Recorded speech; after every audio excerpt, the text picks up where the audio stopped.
महंगी साड़ी। सुधा आज बहुत खुश थी। पूरे 2 साल बाद अपनी भतीजी की शादी में शामिल होने मायके जा रही थी। स्टेशन पर भैया पहले से ही उसके इंतजार कर रहे थे। सुधा, तुम अकेली? जीजा जी और बच्चे नहीं आए? सुधा को देखते ही भैया ने पूछा। भैया, वो उन्हें ज़रूरी काम है और बच्चों के लिए एग्जाम चल रहे हैं, इसीलिए पहले से नहीं आ पाए, पर वे सब शादी के दिन पहुँचेंगे। सुधा घर पहुँची तो रागिनी भी बुआ को देखती हुए उनके गले लग गई। रागिनी को छूते ही सुधा की आंखें भीग गई। तुझे अपने हाथों में सुलाया है, ऐसा लगता है जैसे कल की ही बात हो, और आज तो इतनी बड़ी हो गई कि 5 दिन बाद तेरी शादी है। सुधा ने मन ही मन सोचते हुए रागिनी की ना जाने कितनी बलाएं ले डाली। तभी भैया ने रेवती भाभी को आवाज़ दी। अरे सुधा, तुम कब आई? इन्होंने तो बताया ही नहीं कि तुम आज ही आने वाली हो। अभी तो शादी में 5 दिन बाकी है, रेवती ने झूठी हंसी देते हुए कहा। भैया ने आंख दिखाई तो रेवती मुंह बनाते हुए चली गई। रेवती के स्वभाव से सुधा अच्छी तरह परिचित थी। माँ बाप के जाने के बाद मायका तो बस भैया भाभी से ही बचा था, उसमें भी भाभी ऐसी जिसे न तो सुधा से कोई लगाव था न कोई अपनापन। वो तो भैया के कारण ही रिश्ता चला रही थी। रेवती अपने माँ बाप की इकलौती बेटी थी। माँ बाप के गुजरते ही उनकी सारी ज़मीन जायदाद रेवती के नाम आ गई। रेवती पर पैसों का घमंड चढ़ चुका था। शादी के बाद ही घर की बागडोर रेवती ने तुरंत अपने हाथों में ले ली थी। अपनों के लिए रेवती का स्वभाव रूखे से और रूखा होता गया। रेवती के स्वभाव के चलते ही सुधा के बच्चे भी मामा के यहाँ आना पसंद ना करते, इसीलिए अब सुधा ने रक्षाबंधन पर भी आना कम कर दिया था, पर उसकी राखी हमेशा ही समय पर आती रही। अब जब रागिनी की शादी तय हो गई तो खुद को रोक ना पाई। रेवती भाभी मुझे पसंद नहीं करती, पर इसमें रागिनी और भैया का क्या दोष, और अगर मैं ना गई तो बुआ के फर्ज और रस्में कौन निभाएगा? इसी मोह में सुधा खिंची चली आई। रेवती जो भी बोलती सुधा ध्यान न देते हुए हंसी में टाल जाती। शादी की सारी जिम्मेदारियां सुधा ने आते ही अपने कंधों पर ले ली, चाहे मेहमानों को देखना हो या हलवाई को निर्देश देने हो। सारे काम सुधा ऐसे देख रही थी जैसे उसकी खुद की ही बेटी की शादी हो। वैसे सुधा ने रागिनी को अपनी बेटी से कम समझा भी नहीं। दूर से ही सही, पर कभी जन्मदिन तो कभी त्योहारों पर हमेशा ही उपहार भेजती रही। आज रात को सुधा जब कमरे में पहुंची तो पीछे से रेवती भी चली आई। तुम तो जानती हो सुधा, रागिनी की शादी कितने ऊंचे और बड़े घर में हो रही है।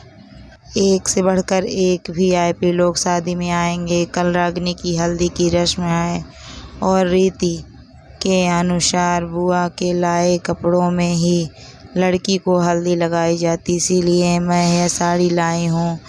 कल कहीं हमारी नाक ना कट जाए, इसीलिए सबके सामने अपने तरफ से यही महंगी साड़ी रागिनी को उड़ाना। वैसे भी इतनी महंगी साड़ी तो तुमने कभी सपने में भी ना देखी होगी, फिर रागिनी को देना तो बहुत दूर की बात है। रेवती ने सुधा का जवाब सुने बिना ही साड़ी उसके हाथों में देते हुए चली गई।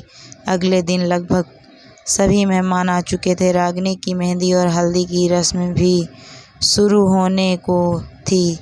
सभी बुआ का इंतजार कर रहे थे कि दुल्हन की बुआ कैसी और कितनी महंगी साड़ी लाई। तभी सुधा ने आकर सभी को चौंका दिया। सुधा ने एक से बढ़कर एक 5 साड़ियाँ रागिनी को ओढ़ा दी।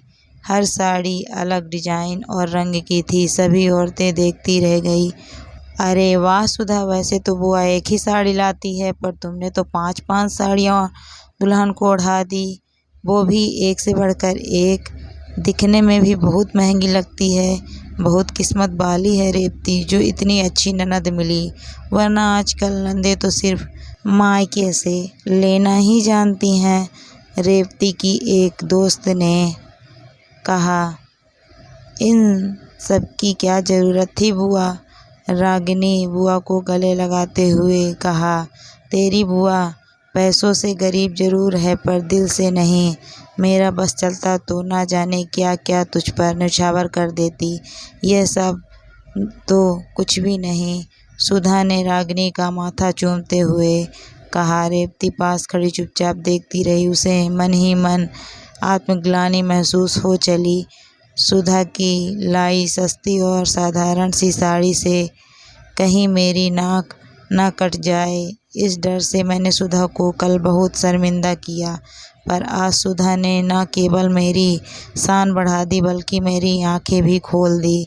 माफ़ करना भाभी, अगर ये साड़ी आप मुझे प्यार और अपना समझ कर देती तो इसे आपका आशीर्वाद समझकर रागिनी को ज़रूर देती, पर इसे देने में भी आपका ही स्वार्थ छिपा था।